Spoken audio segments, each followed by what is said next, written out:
Good evening, everyone. Welcome back to the channel. My name is Paul, and I've had an eventful several days working on the plane and kind of chilling at home this evening, having a cup of coffee. So, welcome to my home. I've been asked a few times in my flying career if I ever had any kind of interesting times or close calls. And the answer to that question is yes. So I thought I'd share those with you this evening. One time I had a Cessna 152. I fly the RV now, as you know, if you've been watching my channel. But I had a Cessna 152 for about 10 years. And one time I was over in Dauphin Island, which is on the other side of Mobile Bay. And I go over there occasionally. There's nothing there. There's no FBO. There's nothing. It's used by like helicopters to bring people to and from oil rigs out in the Gulf of Mexico, and guys like me who just want to fly in. And there's little $100 hamburger restaurants on the island that you can walk to. It's just a great little place to go. A lot of wildlife. It's all protected kind of stuff, but it's interesting. And one day I was over there when I had my 152 and never had any problems with that airplane. And I took off. And when I got about 500 feet, the engine started missing. And when I say missing, I don't mean it started running rough and you couldn't hear anything, but it's one of those things that you could feel in the airframe. The engine was running, and then all of a sudden, just for a split second, you could feel it miss. And I was pretty young and inexperienced at the time. I still consider myself young and inexperienced, by the way, but I learn every day. I do have more experience now. But anyway, I didn't really know what to think. And my first thought was, oh my gosh, I want to get back across the bay because I don't have any help over here. And I certainly couldn't do anything to it. It was a certified airplane. And it was running, and it was running good, but this missing was happening about every 10 to 15 seconds. I felt that little shudder in the airframe, so I knew something wasn't right. So I decided what I would do is climb up to several thousand feet right over the airport, because Dauphin Island is just that. It's a little island across the bay. And if it's at the very end, south end of Mobile Bay, and there's about a 5-mile stretch that you have to cross to get back over to this side, to the east side of the bay. And down by the Gulf of Mexico, that's the narrowest part. If you go on up the bay a little bit, it's, I don't know, 15, 20 miles wide, and I wouldn't go over that part. But I just kept climbing up until I knew that I would be within gliding distance of either the beach on the other side or the airport on this side. Plus, there was plenty of beach on this side as well. Gave me a lot of confidence. The airplane kept doing that. I climbed up. I don't remember how high I went, but several thousand feet. I crossed that 5-mile stretch, and I decided I would stay eastbound along the beach from Fort Morgan all the way up towards Gulf Shores. And my engine was missing that, making that little shudder sound, feeling in the airframe. And I decided I'd go ahead and give Jack Edwards a call and let him know I was having some engine issues, and that if I hollered at him to give me some help on the way, because I might be landing on the beach or in the water if there was a lot of people on the beach. I certainly didn't want to involve anybody else in my accident. And they said, just give them a shout, and they certainly would. Now, I flew all the way down towards Gulf Shores, and then I cut north, staying at a high altitude to end up back at Foley, where I came down and landed. And I talked to my mechanic, and he said probably a stuck valve.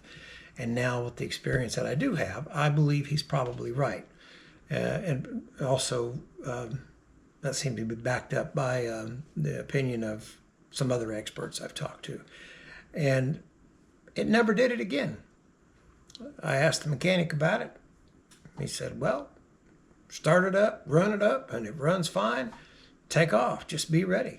And it never did it again. I ended up selling that airplane to a flight school in Georgia, And just recently, I've learned that that airplane apparently was sold by them. It is now back down here in Gulf Shores. I haven't seen it in a long time. I want to go down there and just have a look at it. It's been painted and it's a different color. But that was an interesting flight because, and actually I had it for sale at the time. So my thinking was also, well, worst case scenario, I don't have to worry about selling it. The insurance company would buy it if I had to put it in the water or put it on the beach and it damaged it too bad. Now, another time I did have a very close call. And this is probably the closest I've ever come to dying. My computer is notifying me of stuff. I was flying in that same airplane. I had my girlfriend at the time with me, and we had just taken off of runway 18 in Foley. At the time, there was a hot air balloon festival going on a couple of miles southwest of the field, and it was evening, and the balloons were firing up for, an evening flight. And of course, hot air balloons are big and beautiful and colorful, so she was looking out the window at that. I glanced at him, and I had looked to the left, out the left window, because we were flying over one of the local roads leading up to that thing and to that event, and traffic was backed up all the way to downtown Foley, and it kind of surprised me that it was as busy as it was. I hadn't looked out the left, my pilot side window for more than about 3 or 4 seconds when I looked up, and dead ahead, coming right at me, and literally, no exaggeration, folks, that airplane was no more than about 500 feet ahead of me, coming straight at me. Same altitude, and I never felt any fear, but I remember going, what I did was, uh-oh, and I banked hard left, all within about a half a second. And I kept my eye on him as I banked left, and he passed off to my right, probably 30 feet off of our right side. And my girlfriend, who was looking out the right window, said, "My God, what was that?" And I told her that was another airplane that we just about had a mid-air collision with. We were at 1,000 feet. And I felt no anxiety or fear or anything at the time. I had made my radio calls. I even tried to raise him on the radio. I made several calls. He never answered. A helicopter came back and said, "Hey, are you trying to raise me?" And I told him, "Nope." I told him what happened, and the other guy never answered. I did eventually meet the other guy and told him what happened. He was somebody who ran for Congress here. He didn't make it, lost that election. But I told him what happened, and he said, yeah, he remembers flying that evening because of the hot air balloon festival. And I suspect he was looking down and to the left, and he never saw us. So that was a very close call, literally about 30 feet off of our right side. And I feel like if I hadn't banked hard left, I think my wingtip, I don't know, I keep in my mind, I can still see it like it was yesterday. I felt like the wingtip might have hit his wingtip. But it was close. It was real close. Like I said, I felt no anxiety or fear at the time.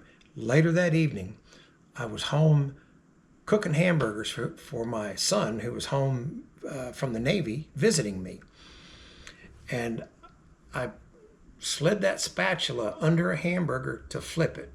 And when I did that, I looked over at my son sitting in the chair, and the thought crossed my mind how close I came to not being here to serve this hamburger, to cook and serve this hamburger to my son. Then it scared me. And it's an experience you never forget. Closest I've ever come to dying, for sure. Thank God it didn't happen. Now, I did something pretty foolish one time, but it didn't result in anything dangerous or close calls or anything like that. But looking back on it now, this has been, well, it was when my son was in the Navy, and he's been out 10 years at least. Well, more than that, probably 13, 14 years. So that's how long ago this has been. I was a night shift ICU nurse for 25 years at our local hospital. And one night, it was my last night before I was going to be off for 7 days. I was working, and it was a pretty easy night. And I was watching weather reports, and the weather was predicted to be beautiful all over the East Coast, the eastern half of the country for several days. And I got this idea. Yeah, you can already know what I'm talking about. I had this idea. He was stationed in Norfolk, Virginia. And I thought, you know what? When I get off in the morning, I'm going to take a quickie shower, throw a change of clothes in the plane, and head to Norfolk, Virginia. Now, this is in a Cessna 152. Cruise speed, 90 knots, 104 miles an hour. I didn't do any flight planning. I didn't do anything. The weather, I kept watching the weather the rest of the evening. The weather report never changed. So I did just what I thought about doing. I got in that airplane. I had change of clothes. I had paper charts and took off. And I headed in that general direction because I knew it was northeast, And I had a chart. I opened that thing up in the airplane, and with a pencil, I'm trying to draw lines. And of course, that's a long way. So I had to go to the back side of the chart. And then I had to go to another chart. And what a mess. What a mess. The only other means of navigation I had was this. This was an old GPS 3 Pilot that I had, and I flew with this for many years, or several years. There's no database in this, nothing. No weather, nothing. You got to program in everything. But it got me there and back. So my paper charts were kind of a backup.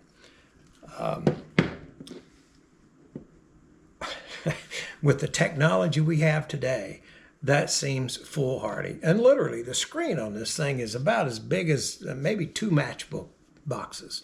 So not the smartest thing in the world to do. Now, I got to tell you, I was lucky that trip. I had a tailwind going because I was doing 133 miles an hour across the ground. And I had a tailwind coming back when I came back a couple of days later. And I was doing about 130 across the ground. And I felt like, and my actual thought was, man, I can see how guys get hooked on speed. It's all a matter of perspective.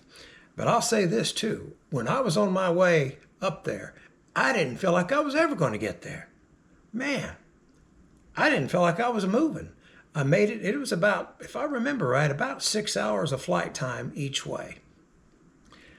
But about a year after that, or maybe 18 months after that, I drove up there to see him. And it took me, I don't remember, like 15 hours of driving to get all the way to Norfolk, Virginia from here. Maybe not quite that long. Maybe 12 hours. No, I think it was more than that. Somewhere in there anyway. And I remembered the flight, and I thought, well, I guess I was doing pretty good when it took me 6 hours to get up there and 6 hours to get back. But I don't recommend heading out on a 900-mile, whatever it was, cross country and not doing any flight planning. Which kind of brings me to the point, one of the points of this video is stay tuned for the next video. I'm hoping to fly to Oshkosh, Wisconsin for the EAA AirVenture in a couple of weeks. And I plan to make a video about how I do my flight planning. It's all electronic now, but how I do my flight planning for a trip like that. So hope you enjoyed the video and found it entertaining. And if you did, give me a like and appreciate it if you'd subscribe as well. Till next time, thank you for watching.